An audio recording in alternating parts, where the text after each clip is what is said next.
Black is the color of the anarchist flag. That is, no color at all. It is also the opposite of the white flag, the symbol for surrender.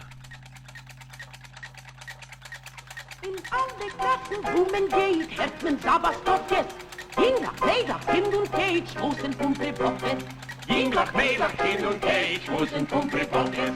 Genug schon wieder hören, genug schon... On Yom Kippur, the most religious day in the Jewish calendar, Jewish anarchists and socialists marched past local synagogues, defiantly smoking or brandishing ham sandwiches, and then angry worshippers used to run out and attack these people with any weapon they could seize.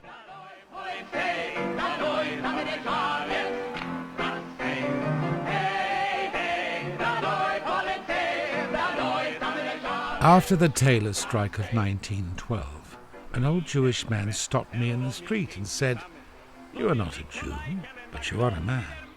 I was not Jewish, though for 20 years I lived and worked amongst the Jews of the East End of London.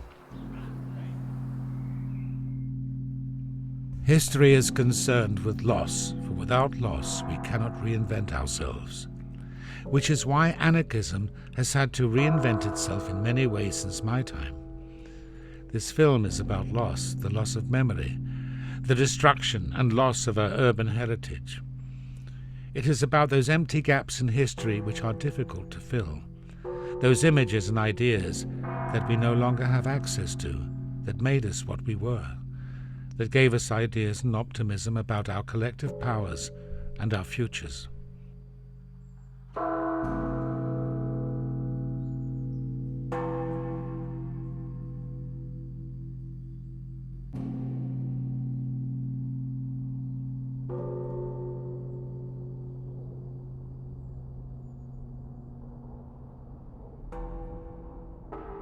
The world is full of spectral figures silently prowling the streets of the city, their thoughts and observations obscured by the dark recesses of time. I was born in 1873 in Mainz, Germany, and died in 1958 in New York. I was trained as a bookbinder and so was able to move from country to country. I settled in London in 1895, where I was active until 1914. There are many different types of anarchism. I identified closely with anarcho-communism and am often credited as the father of anarcho-syndicalism.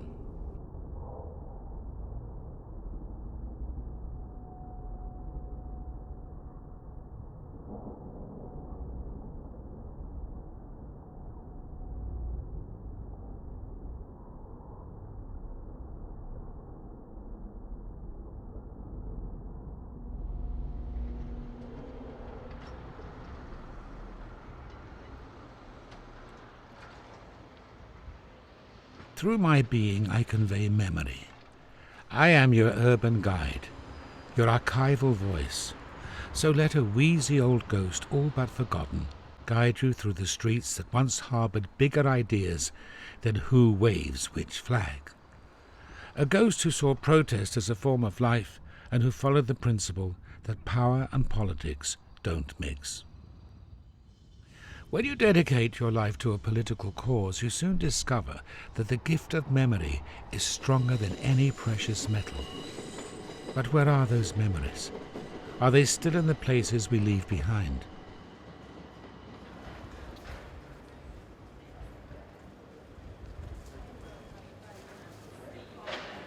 On the day of Yom Kippur in 1889, Benjamin Feigenbaum spoke to a packed anarchist meeting.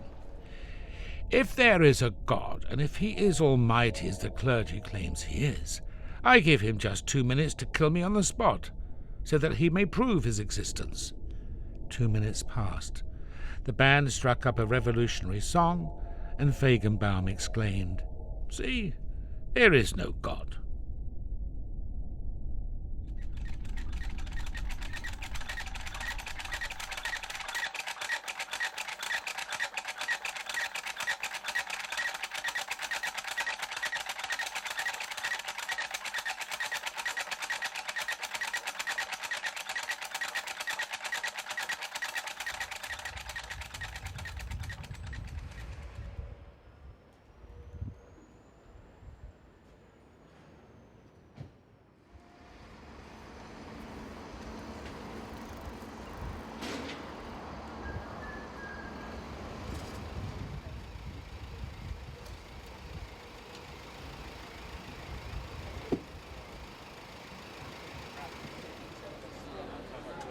In 1891, John Henry Mackay wrote, "Whoever has once slowly sauntered through Brick Lane can say that he has been grazed by the pestilential breath of want.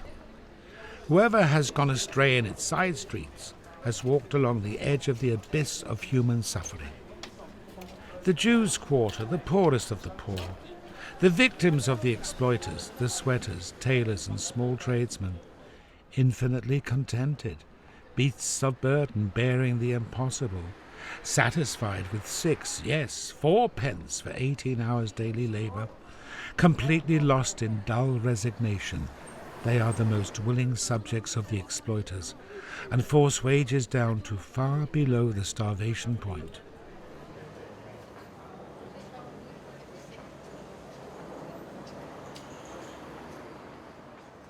In his Memoirs of the East End, Arthur Harding recounted, "In the Warsaw Hotel in Osborne Street, they were always talking politics. They wanted to turn the world upside down, to change everything. The old rabbis, as I called them. It was all anarchism in those days. You never heard the word communism. That came much later. English people don't do it like that. They go in a pub and get drunk."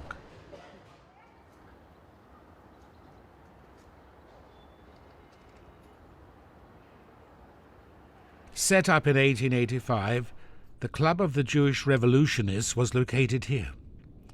Mackay continues, "They ascended the narrow stairs to the hall, completely packed with people. On the walls hung a number of portraits, Marx, Proudhon, and Lassalle. Orban felt the tremendous passion flooding the meeting in hot waves. Breathless, anxious not to lose a single word, the audience hung on the lips of the speaker. Rarely had Orban seen such devotion, such burning interest, such glowing enthusiasm." Later on I wrote, "That evening, October 5th, 1888, there was a discussion in the club.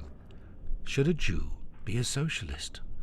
The hall was packed, and the discussion was very lively. At about 12 o'clock, about 20 of the members remained in the club and sang various songs, for the most part in Russian.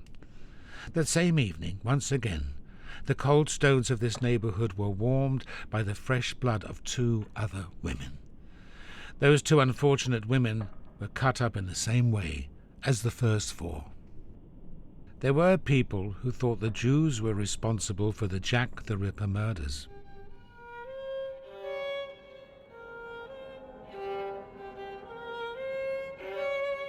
The city has become nothing but a war machine for the conquest of the people that it belongs to. Through urban redevelopment, the destructive forces of capital continue to destroy our streets and our neighbourhoods, and so the images that might represent our histories are being continually obliterated.